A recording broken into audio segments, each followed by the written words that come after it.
श्री स्वामी चरित्र सारामृत कथासार फळश्रुती व पारायण पद्धतीसह अध्याय क्रमांक 13. श्री स्वामी समर्थ. बालप्पाच्या वाढत्या प्रभावामुळे श्री स्वामींचे सेवेकार्यामधील अनेक जण नाराज झाले आणि विविध युक्त्या प्रयुक्त्या काढून बाळप्पांना श्री स्वामी सेवेपासून दूर करण्याचा खटाटोप करू लागले. ह्या विषयाचा कथाभाग मागील अध्यायात आलेला आहे. त्यास अनुसरून ह्या अध्यायाचे पुढील भाग ग्रंथकर्त्याने वर्णलेले आहे. बाळप्पा मूळचे गृहस्थमी असल्यामुळे त्यांना काही सेवा करताना लाज वाटत असे. तेव्हा श्री स्वामींनी तसा प्रसंग वारंवार बाळप्पांवर ओढून त्यांना लाजरहित केले. हळूहळू बाळप्पा निष्कोच मनाने श्री स्वामी सेवेत अखंड योगदान देते झाले. त्यांचा हा समर्पण भाव इतर सेवेकरांना विशेषतः सुंदराबाई आणि चोलप्पांना जाचक ठरू लागला. कानामागून येता तिकट झालेल्या बाळप्पाविषयी चोलप्पाच्या मनात किंचित भ्रम निर्माण झाले. तर एका मध्यरात्री श्री स्वामींनी बाळप्पांना उठवून काम सांगितल्याने आकारण वाद निर्माण करून सुंदराबाईंनी रागवल्या व त्यात कुण्या एका भक्ताने श्री स्वामींना चंद्रहार अर्पण केले होते व त्याची अवस्था कोणाकडे आहे ह्यावरून वाद निर्माण झाला आणि हे प्रकरण राजदरबारापर्यंत गेले. सुंदराबाईंची राजघराण्यातील राणीसाहेबांशी सख्य असल्याने चोलप्पाकडून सेवेकार्याची जबाबदारी काढून घेण्याचा आदेश तिने काढविला व बाळप्पाविषयीचे तिचे मनात आकाश पाहून श्री स्वामींनी बाळप्पांना सेवामुक्त करून जप करण्यास बसवले आणि अनपेक्षित रहित सुंदराबाईंची कारकिर्दी संपुष्टात आणली.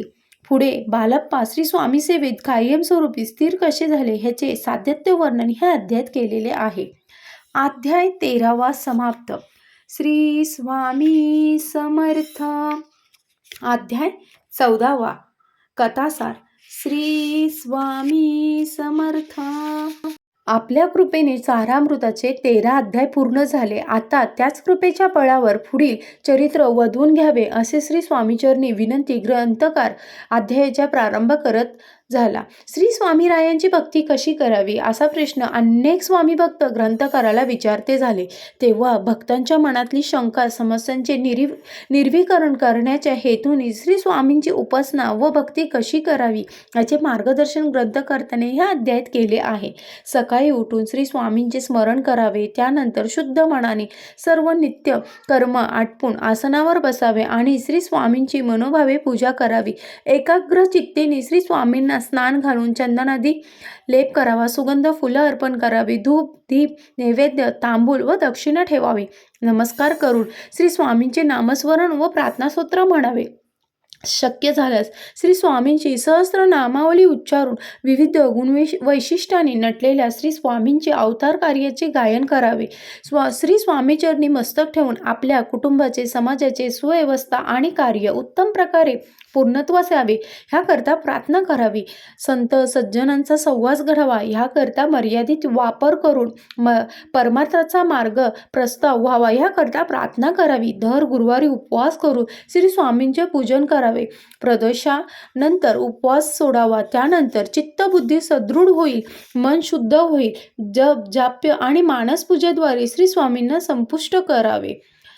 संतुष्ट करावे आणि आपण श्री स्वामी भक्त आहोत याचा अहंकार बाळगू नये. आपल्या हातून घडणाऱ्या दाभिक कृतीमुळे श्री स्वामींचा कोप होईल व ह्याची जाणीव ठेवून प्रत्येक स्वामी भक्तांनी श्री स्वामी कार्यात अग्रसर व्हावे. अध्याय 14 समाप्त. श्री स्वामी समर्थ. अध्याय 15 कथासार. श्री स्वामी समर्थ.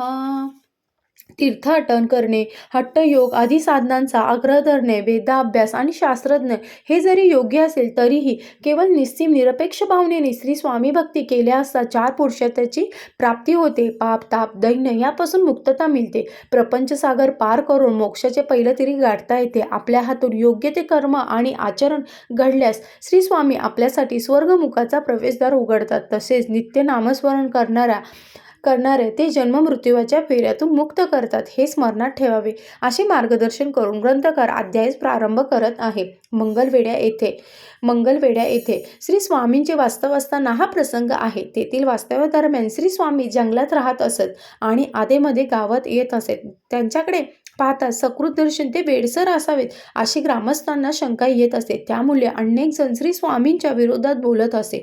जे कोणी श्री स्वामीविषयी प्रेम आणि आदरभाव दाखवत असत त्यांची हेटाळणी हे कुटील ग्रामस्थ करत असत.